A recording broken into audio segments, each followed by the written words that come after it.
추선이의 자택이 지금 압수수색을 당했는데 사실은 어떤 측면에서는 처음에는 그게 음모론이었습니다. 어버이연합 말이야. 돈 받고 나오는 거 아니야, 그가? 수년 전에 음모론이었어요. 근데 나중에 박근혜 정권 말기쯤에 밝혀졌어. 돈 받는 걸 봤어요. 국정원이 돈을 줬다는 걸 밝혀졌어. 심지어 정경련에 돈 모아가지고 줘. 그러다가 최근에 나오는 이야기는 국정원이 아예 정경련 돈 모으는 건 또 다른 이야기고 아예 활동비를 대주는 방식. 그래서 특정 사안마다 가서 시위해. 무슨 사건만 나면 귀신같이 몰려가가지고 거기서 시위하고 화형식하고 막 그러잖아요. 그러니까 박원순 시장이 남자인지도 모르고 박원순이 인연 나와 막 그러고 막 돌아다녔잖아요. 시키는 대로만 하니까. 네. 근데 이 추선이 이 양반이 집이 강남구 논현동에 있네요. 헐. 잘 사시네. 얼마나 많이 빼돌렸길래 이럴까. 국민 세금으로 해? 아니면 수당을 많이 받으신 건가? 빼돌린 게 아니고? 그래서요. 추선이가 언젠가 자기 변명할 때는 시절이 있었어요. 그러니까 주옥순도 그렇고 추선이도 그렇고 비리의 개연성이 있는 자들이에요. 그냥 만약에 자기한테 집회하는 인원들한테 이 일당 주세요라고 하면 그중에 얼마나 띵가먹고 특히 이제 탈북자들 같은 경우는 그게 쉽단 말이에요. 이거 어떤 신변의 어떤 문제이기 때문에 말을 못하니까. 그 상태에서 추선이 같은 자들이 어떻게 쉴드를 쳤냐면 내 기억에요. 우리는 무슨 지원을 받아 국가와 민족을 사랑하는 우리 어르신들이 회비 10,000원, 20,000원씩 내서 운영하고 있다. 그러면서 쇼로 어버이연합 사무실이 임대료를 못 내서 쫓겨났다까지 나와요. 그게 쇼였던 거예요. 그렇죠. 어떻게 보면. 지금까지 국정원이 빵빵하게 대주고 있었는데. 옛날에 수요 집회 현장에서 추선이가 제 눈을 이렇게 손가락으로 찌르려고 확 하는 거를 우리 신비가 땡겨가지고 안 찔렸거든요. 그때 찔렸어야 돼. 강남구 논현동 그 집, 탐나네. 근데 이것도 지금 어버이연합 사무총장이 되면서 추선이를 추총장이라고 부르고 있어요. 뭔가 되게 있어 보이죠? 추총장이라고 하니까. 그 추선이 연설하는 걸 혹시 들어보신 분? 안 들어봤어요. 추선이 연설이 그쪽 적폐 세력들이 하는 지들 시민단체 연설 중에 가장 선동적이에요. 정말 약장사같이 연설하는 사람이에요. 어디서 잘도 뽑았네. 자, 적폐정당 자유한국당의 이야기죠. 전에도 제가 말씀드렸지만 이번 정기국회에서 지금 여당의 파이팅 전략 중에 하나가 구정권 사람들의 비리 문제 같은 거죠. 그게 대표적인 게 이제 권성동이 관련되어 있는 강원랜드.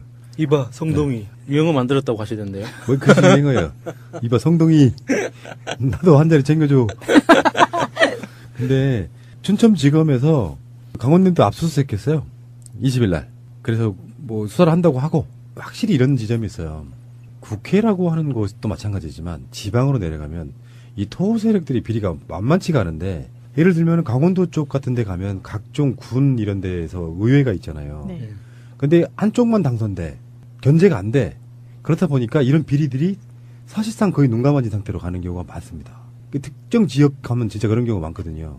비리대표로 기존의 야당이 한두 명 뽑히는 정도 빼고는 당시 여당이 싹쓸이해버리는 정도 구조가 되면 어떤 비리가 일어나도 견제를 할 수가 없어요. 근데 그런 비리들에 대한 지금 수사, 이쪽은 이것도 적폐죠. 그런데 그 과정에서 지금 현재 원유철 전 보좌관한테 수천만 원 건넨 친분 기업인, 이렇게 된 압수수색을 했어요. 이게 뭐냐면, 원유철이 지금 지역구가 평택이죠. 얼마 전까지 그 새누리당의 원내대표이기도 했고, 이 사람이 대표적인 한국도 행만들자 이지휘자예요. 근데 이야기를 들어보니까, 이게 이제 지역 토호 세력들의 특성 중에 하나예요. 그 지역에서 무슨 사업체 운영하고, 그 운영하는 사람이 호텔, 위탁 경영 이런 거, 골프, 레저 사업 이런 거 하고 있어. 지역에서 돈 많은 사람이에요. 이 사람이 국회의원과의 친분을 과시해. 뭐 개장 행사 같은데 국회의원을 불러. 그렇게 결탁돼 있으면서 정치적인 정치자금 대주고 이런 것들이 이제 꼬리가 잡힌 거다. 이렇게 보시면 되겠죠.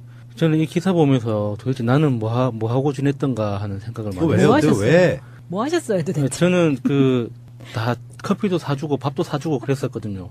왜 얻어먹을 생각을 못했던가. 뭐 3천만 원, 2천만 원 이런 걸 어떻게 간 떨려서 어떻게 받을 생각을 하는지 정말 다른 세계에 있는 다른 세계 사는 사람들 같아요. 유철이 뭐 필요한 거 없는가? 근데 2천만 원, 3천만 원 저는 이해가 안 돼요. 이 정도 금액을 받고 과연 했을까? 세 발의 피지. 이건 아니에요. 이건 그러니까 뭐냐면 보좌관이 받았다는 게 2천만 원, 3천만 원이잖아요. 그러니까 그거 아니에요. 보좌관이라고 하는 게 경험이 있어서 알잖아요. 대부분 국회의원 대신에 일처리한 경우 많잖아요. 수수료 정도 받았겠네. 국회의원한테 이런 청탁을 해서 뭔가를 사업을 진행하거나 취직을 하는데 2천만 원, 3천만 원이요? 말도 안 되는 게 단적으로 사립학교에 교원으로 들어가기 위해서 내라고 하는 강요하는 돈이 억대예요. 일반 교사. 그냥 교사로 들어가는 게요? 예. 사립학교에서 재단에서 원하는 게 보통 그 비리가 밝혀지면 사학 비리가 밝혀질 때는 교사 평교사로 취직하는데 억대가 움직여요. 한 명에 대해서. 네, 한 명에. 그 돈으로 장사를 하는 게 어때요? 아니 평생 준공무원으로 있다가 연금도 받고 하는데 장사보단 낫죠. 교원이. 근데 국회의원을 움직여서 뭔가를 하는데 2천만 원, 3천만 원 이거는 꼬치자르기예요. 명백하게. 보도에 보니까 이게 있더만요. 이제 원유철의 보좌관 출신인 K모 씨, 50대 중반인데요. 원유철 의원의 보좌관 재직 당시인 2012년 10월 플랜트 설비 사업 W사 대표 박모 씨로부터 산업은행에서 대출을 받을 수 있게 도와달라는 청탁과 함께 3천만 원을 받은 혐의, 알선 수재로 구속 기소가 됐는데요. 당시 W사는 신용 등급이 낮아 산업은행에서 대출을 받기 어려웠지만 K씨로부터 W사의 애로사항을 전해들은 원유철 의원과 강만수 당시 산업은행장의 독대 후 정상 절차를 건너뛰고 시설 자금 490억 원, 운영 자금 100억 원을 대출받았습니다. 이듬해 4월 25일 K씨는 사례비 명목으로 박씨로부터 2,500만 원을 추가로 받았고요. K씨는 현재 징역 1년 6월을 선고받고 수감 중입니다. 이런 게 비일비재하다는 거지. 저는 이게 그래서 이거를 보고도 이해가 안 돼요. 이 부분도 이해가 안 되는데 시설자금 490억하고 운영자금 100억이면 590억을 대출받은 거잖아요. 비리로 정상적이지 않은 절차로 590억을 대출받았는데 리베이트가 과연 몇 천만 원이 움직였을까요? 그러니까 요거는 새끼잖아. 예. 사실 이 K씨 위에는 원유철이 있는 거잖아. 그렇죠. 원유철은 얼마를 받았겠는지 그건 모르는 거지. 모르는 거죠. 이게 590억 정도면 제가 제 경험에 의하면 약 한 50억 정도는 움직였을 거예요. 10% 정도 띄워줬겠죠. 예, 최소. 왜냐하면 받을 수 없는 돈을 꽁꼬로 받았기 때문에 이자율도 낮았을 거예요. 아마 보통보다는. 아마도. 제 생각엔 그래요. 그래서 이거는 큰 자금이 움직이는 거거든요. 이거 2천만 원, 3천만 원 이런 거 아닙니다. 국회의원이 움직일 때는. 드러난 것만 지금 보도가 되고 있는 거겠죠. 예. 꽁꽁 숨겼겠지. 이런 상황들에 대해서. 이런 자들이에요, 이런 자들. 근데 요런 일이요. 지금의 민주당이나 정의당 쪽에서 일어났으면 어떻게 됐을까요? 가루 됐어요. 가루도 둘째치고 이 산업은행장하고 독대를 할 수 있었을까 하는 의구심도 드네요. 그러니까 자금의 흐름이 예. 조금만 이상하게 포착되면 정치인들이 수사할 수 있거든요. 야당 털려고 생각하면 이런 걸로 털잖아요. 그러니까 저도 그런 것 때문에 조사를 받았었어요. 그러니까 이 정도에 되는 상황을 갖고 이 사람들이 흔히 말하는 정말 너무나 흔한 말이 돼버렸지만 적폐 세력이란 소리를 듣는 거거든요. 이렇게 정치를 해요. 정치자금 불법으로 받고 뇌물 받고 하면서 하는데도 불구하고 이들이 마치 국민을 위하는 것이냐, 문재인 대통령이 독재를 하는 것이냐 말하는 어불성설을 이야기하고 싶은 거거든요. 더불어민주당 국회의원들 정기국회 할 때 강원랜드 이런 문제를 이슈화시키고 싶어 하는 거죠. 보좌관을 했다 그러면 사실 그 사람이 수적인 거잖아요.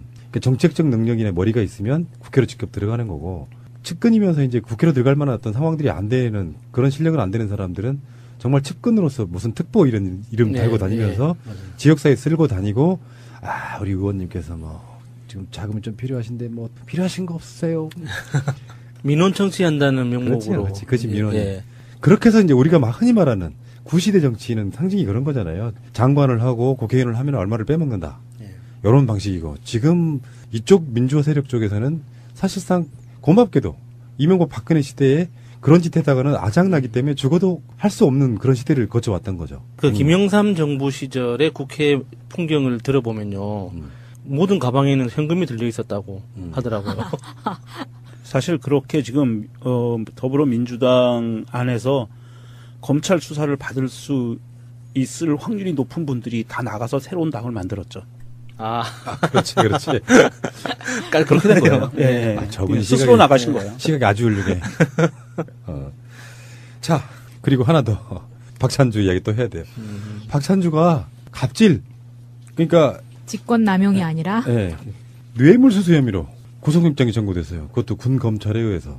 그리고 직권남용은 이제 민간 검찰이 수사할 거다 이렇게 얘기를 하는데, 그러니까 얘네들 지금 다 그렇잖아. 지금 봐요.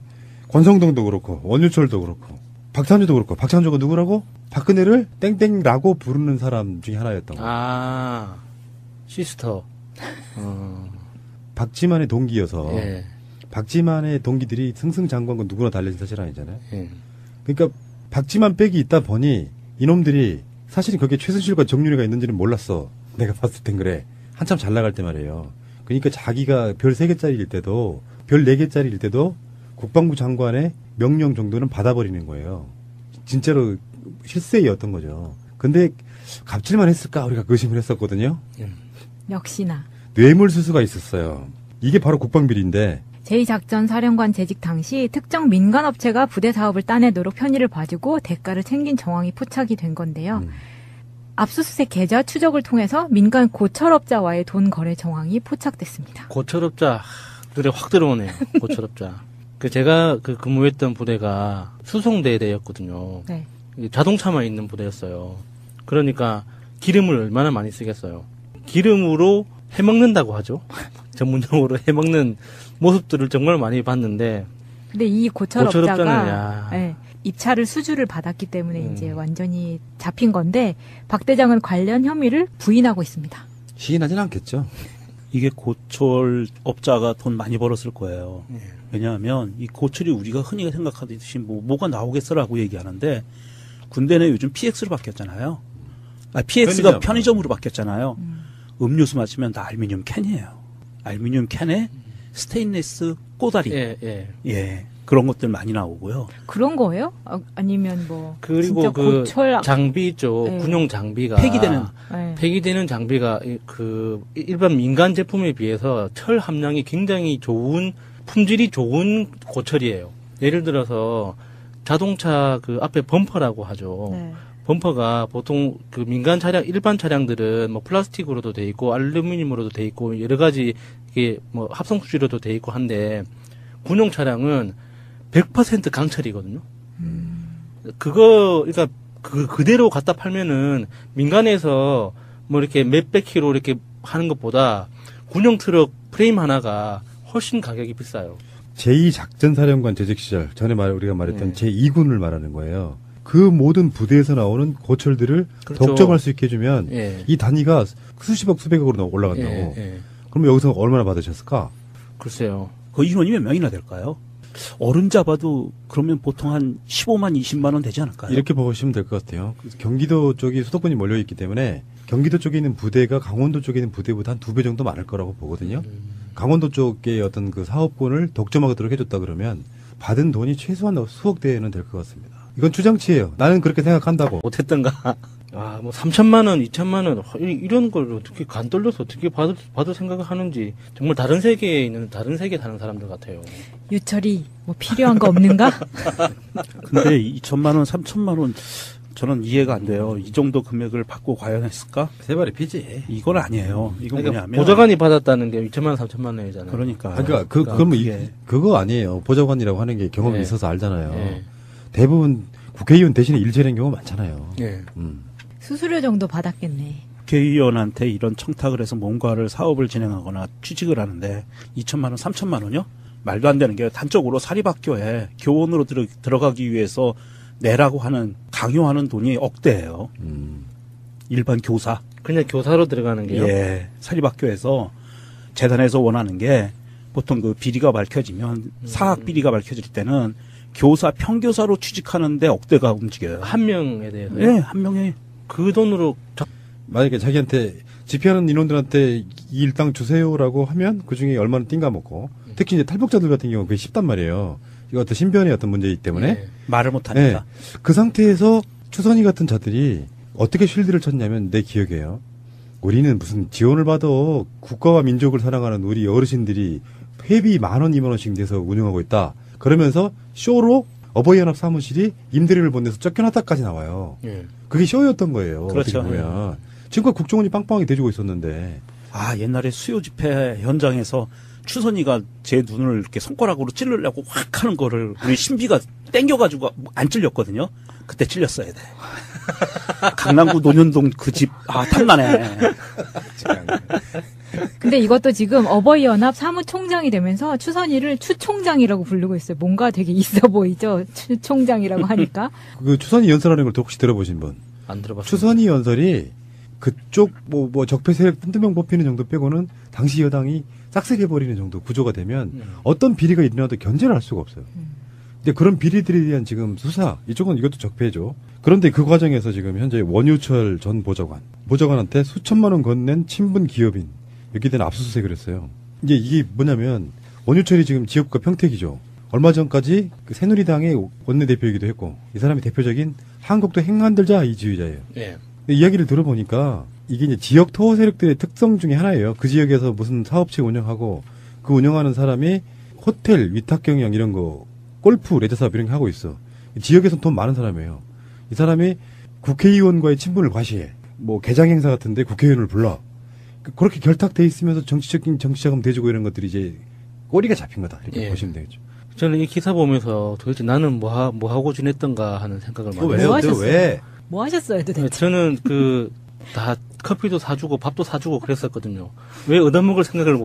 추선이의 자택이 지금 압수수색을 당했는데 사실은 어떤 측면에서는 처음에는 그게 음모론이었습니다. 어버이연한 말이야. 돈 받고 나오는 거 아니야가 수년 전에 음모론이었어요. 근데 나중에 박근혜 정권 말기쯤에 밝혀졌어. 돈 받는 걸 봤어요. 국정원이 현장에서. 돈을 줬다는 걸 밝혀졌어. 예. 심지어 정경련에 돈 모아가지고 줘. 예. 그러다가 최근에 나오는 이야기는 국정원이 아예 정경련 돈 모으는 건 또 다른 이야기고 아예 활동비를 대주는 방식. 그래서 특정 사안마다 가서 시위해. 무슨 사건만 나면 귀신같이 몰려가가지고 거기서 시위하고 화형식하고 막 그러잖아요. 그러니까 박원순 시장이 남자인지도 모르고 박원순이 인연 나와 막 그러고 막 돌아다녔잖아요. 시키는 대로만 하니까. 네. 근데 이 추선이 이 양반이 집이 강남구 논현동에 있네요. 헐. 아, 잘 싸지네. 얼마나 많이 빼돌렸길래 이럴까. 국민 세금으로, 에? 아니면 수당을 많이 받으신 건가? 빼돌린 게 아니고? 그래서요, 추선이가 언젠가 자기 변명할 때는 시절이 있었어요. 그러니까 주옥순도 그렇고, 추선이도 그렇고, 비리의 개연성이 있는 자들이에요, 보면. 예, 예. 그들이 하는 지들 시민단체 연설 중에 가장 선동적이에요. 정말 약장사같이 연설하는 사람이에요. 어디서 잘도 뽑았네. 자, 적폐정당, 자유한국당의 이야기죠. 전에도 제가 말씀드렸지만, 이번 정기국회에서 지금 여당의 파이팅 전략 중에 하나가 구정권 사람들의 비리 문제 같은 거죠. 그게 대표적인 게 이제 권성동이 관련되어 있는 강원드. 이봐 성동이 유행어 만들었다고 하시던데요. 뭐, 그게 유행어예요. 이봐, 성동이, 나도 한 자리 챙겨줘. 근데, 춘천지검에서 강원랜드 압수수색 했어요. 20일 날. 그래서 뭐 수사를 한다고 하고, 확실히 이런 지점이 있어요.